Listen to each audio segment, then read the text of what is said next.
This weekend, President Biden is getting a little R&R at the beach in Delaware, but back at 1600 Pennsylvania Avenue, it's almost like a game of dodgeball in the White House briefing room. I'm just asking again, can we just say once and for all whether or not the cocaine belonged to the Biden family? The Biden family was not here. They were not here. They were at Camp David. They were not here Friday. They were not here Saturday. They were not here Sunday.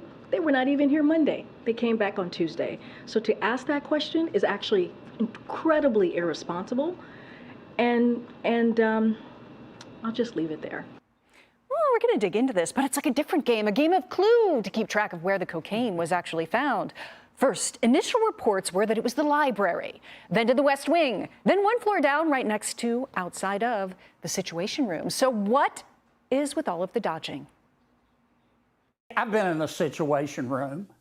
There are cameras everywhere. I'm pretty sure the Secret Service knows. I don't know whose blow it was. If I probably shouldn't say this, but if my record was as bad as this White House's record, I'd probably give my staff blow too. I'm only kidding. It's never the crime, it's the cover-up. The White House could have handled this real simply by saying, hey, the Secret Service found some cocaine in the Situation Room. We don't know how it got in here, but by God, we're going to find out. We're either going to fire them and or prosecute them. Oh, but the mystery continues. But Tom, your thoughts. Can you solve this mystery for us? Is it behind door number 3? Well, I mean, are we supposed to pretend that it's a mystery? Isn't it definitely Hunter's cocaine? I mean, Hunter Biden is the one. We've seen all the videos. It seems like he's been doing coke for years and years. Now, he said, oh, I'm not doing coke anymore, but does anyone believe him? I don't. He seems to be the obvious culprit to me. They're all pretending like, oh, yeah, we have to get to the bottom of this. I think they've already gotten to the bottom of it. Now, I don't know if it's Hunter, but I think they know who it is. Hey, maybe it's Joe. The guy doesn't need a pick-me-up in the afternoon. He's not the most spry fellow. If anybody could use a little bit of a stimulant to get him through the day, it's Joe Biden. Before we get too far down, something I found fascinating about all of this is the exchange with Karine Jean-Pierre at the White House, where she talks about where the family has been. Take a listen. They were not here Friday. They were not here Saturday. They were not here Sunday. They were not even here Monday. They came back on Tuesday. So to ask that question is actually...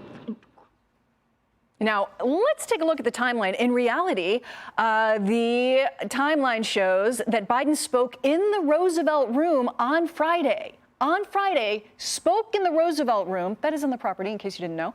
And then the Bidens departed for Camp David after that, 6:34 p.m. Very specific timeline, I might add. So in reality, apparently members of the family were, in fact, there on site.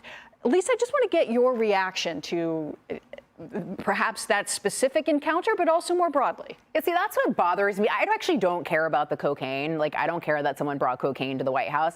I care that they're lying. They know they're going to get away with it. And the sense of entitlement and the lack of accountability that the Biden family can do whatever the heck they want. They already have. You can sell out America. That's fine. Hunter Biden evade taxes, break federal gun laws. That's fine. They can just do whatever they want. And that's what annoys me and drives me nuts about this. And actually asking if it was Hunter Biden is the most reasonable question to ask when you've got a guy with a history of drug abuse that smoked Parmesan or cheese because he thought it was crack. But yet somehow you can't ask that question. In fact, the Daily Mail actually read there's 5 members of the Biden family that have been to rehab for either drugs or alcohol, according to Daily Mail. So it actually is a reasonable question to ask that. And also what annoys me is that the media is not demanding answers as well. You've got Politico running interference saying, oh, we're probably never going to find out, despite the fact there's cameras, DNA evidence.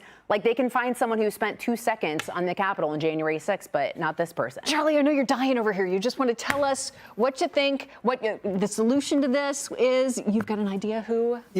No, I have no clue who. When the best defense you have is, oh no, I'm straight crack. I only do crack. Yeah. When that's your excuse, it's probably not a very good excuse. It's probably not. You should not use that in the future. Is that what you're saying? Okay. Got it. But it is amazing how indignant the press office gets by questions about this. How do you not ask questions about this? And of course, this comes after the same press spent 6 years tracking down a videotape, a fictional videotape of their fantasies of hookers urinating on a bed in a Moscow hotel room. So so the idea that asking any questions about this is irresponsible or reckless is absurd. Yeah, I think you've narrowed in on something. Kareem Jean-Pierre, when it comes to actually talking about or answering questions specifically related to scandals, related to questions regarding scandals, on scandal-related questions, 86% of the questions pertain to classified documents, 14% of questions pertain to corruption allegations, 2%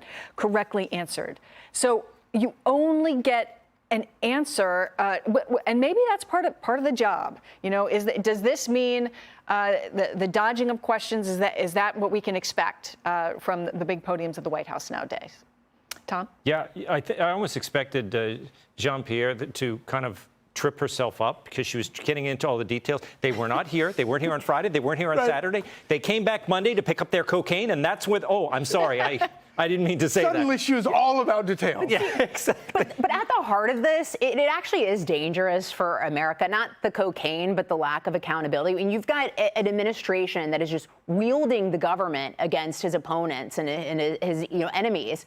And because there's no accountability, they droned an aid worker and told us it was an ISIS bomber. I mean, these people do whatever the heck they want. And they get away with it, and it's disgusting, and it's destroying the country. We do actually have a montage, just sort of examples about how the dodging goes. Take a look. All I can say is what the president said yesterday. I would refer to his comments. I would refer you to the White House counsel office. I'm going to leave it there. I just commented. We're moving on. First, let me just say I'm just not going to get into hypotheticals. He does indeed take classified documents seriously. I'm just not going to go beyond that. Just not going to comment from here. So I'm not going to comment on that.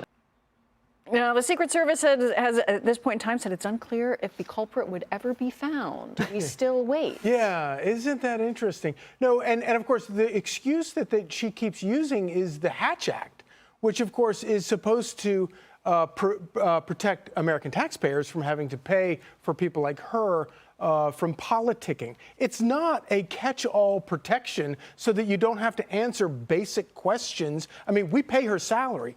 The White House might be looking at her thinking that she's doing a great job by protecting the White House, but we pay her salary. She works for taxpayers. She works for us. She's supposed to answer questions and illuminate the American public about what's going on in the White House, and she's a shill for covering up for a crackhead. Like, easiest job ever. You don't even have to answer any. We should just do that moving forward. Like, someone asks us a question at the table, I'm not going to answer it. Yeah. It's a Hatch Act. We'll circle back. Yeah. Never answers. It is interesting, the specific of the timeline and then the timeline not being correct and being off by an entire day that was supposed to be used lying on top of all of it. Well, they're lying liars. I like the. She says we're not going to get. She always says I'm not going to get into hypotheticals. And if I were a reporter, I'd say, I don't want you to. I want you to actually tell me what happened. It's a good point. Right. This is not a hypothetical dime bag. But the more they don't tell us, the more, now I have to know. Right. The more it moves around, the more we want to just get a real answer. Hey, Sean Hannity here. Hey, click here to subscribe to Fox News YouTube page and catch our hottest interviews and most compelling analysis. You will not get it anywhere else.